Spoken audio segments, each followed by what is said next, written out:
A Day in the Life is a seaman's wife, collection specialist, full-time mom, content creator at the age of 18. Chares!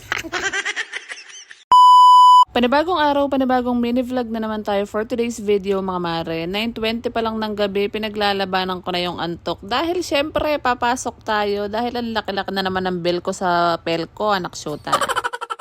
10 PM ngayon pasok ko mga mare, pero 9:20 pa lang nag-a-alarm na ako para nakakapag-set up na ako ng maaga ng laptop ko. Tapos bababa ako, magtitimpla ng kape, ganyan. Hindi ako masyadong kumakain sa gabi mga mare, minsan nagtitinapay lang ako. Pero ngayon medyo nagutom ako kaya nga nagluto ako nitong hotdog na nasunog, tsaka nagluto ako ng 2 pirasong ham, ganun. At habang nag-aantay nga ako ng 10 PM mga mare, kumain na muna ako tapos ito tumawag si Mister dahil kaka-out lang niya sa trabaho. Nasa US nga yung cruise nila ngayon mga mare, kaya nga baliktad nga yung oras kapag nga gabi dito ay umaga nga dun sa kanila. Kapag nga papasok ako ng 10 PM sa work mga mare, doon naman nag-out si Mister. Tapos pag ako naman yung mag-out sa work, doon naman siya papasok, anak syota. Hindi nga nagtatagpo yung mga oras namin mga mare, kaya nga pasundot-sundot na lang talaga yung pagtawag niya sa video call. Kaya syempre minsan nalulungkot yung mare nyo, kaya dinadaan na lang talaga dito sa pagmi-mini vlog. So yun nga mga mare, pag out ko nga sa work, ito magluluto na naman tayo for today's video. Nag-isa nga lang ako ng bawang, sibuyas, tsaka naglagay ako ng giniling. Dahil magigisa tayo ng gulay ngayon. Naglagay ako ng konting toyo, isang pack ng oyster sauce mga mare. Tapos naglagay ako ng konting tubig. At yun na yun, hindi na ako naglagay ng magic sarap dahil malasa na yan. Nakpan ko nga muna mga mare para nga lumambot yung mga gulay. Tapos nung binalikan ko, nakapatay na yung kalan ko. Naubusan na pala ako ng gas, anak baka. Ang galing talaga tumiming ng mga gas natin, no? Yung tipong close to payday ka na, tapos namimiligro ka na, doon pa siya mawawalan, anak baka.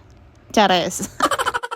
Kaya naman napa-order ako ng wala sa oras mga mare dahil kailangan ko talaga para nga matuloy na tong niluluto ko na gulay. Baguio beans nga na may giniling tsaka carrots yung niluto ko for today's video mga mare. Tsaka nga ako nagluto ng chicken tocino para naman meron siyang kapartner. Kaya nga after maluto, tara kumain na tayo ng sabay-sabay mga mare. Sobrang daming ganap ko nga sa buhay mga mare. Hindi ko na ipapangako sa inyo na araw-araw ako makakapag mini vlog. Pero gumagawa talaga ako ng paraan para nga makapag-upload. Para ma-update ko naman kayo sa chismis ng buhay namin, nakbak. After kong kumain, kinusot ko nga muna tong uniform ni Bunso dahil 2 araw niya tong sinusuot. Wala nga siyang kapalitan mga mare. Kaya nga kinusot ko agad. Tapos after nun, nag-treadmill nga lang ako ng 10 to 15 minutes mga mare. Dahil nga para pag natulog ako, pagod na ako. Para tuloy-tuloy yung tulog ko dahil hirap na hirap talaga akong makakuha ng mahaba-habang tulog. So yun nga, hanggang dito na lang muna yung chika ko sa inyo for today's video mga mare. Salamat sa pananood!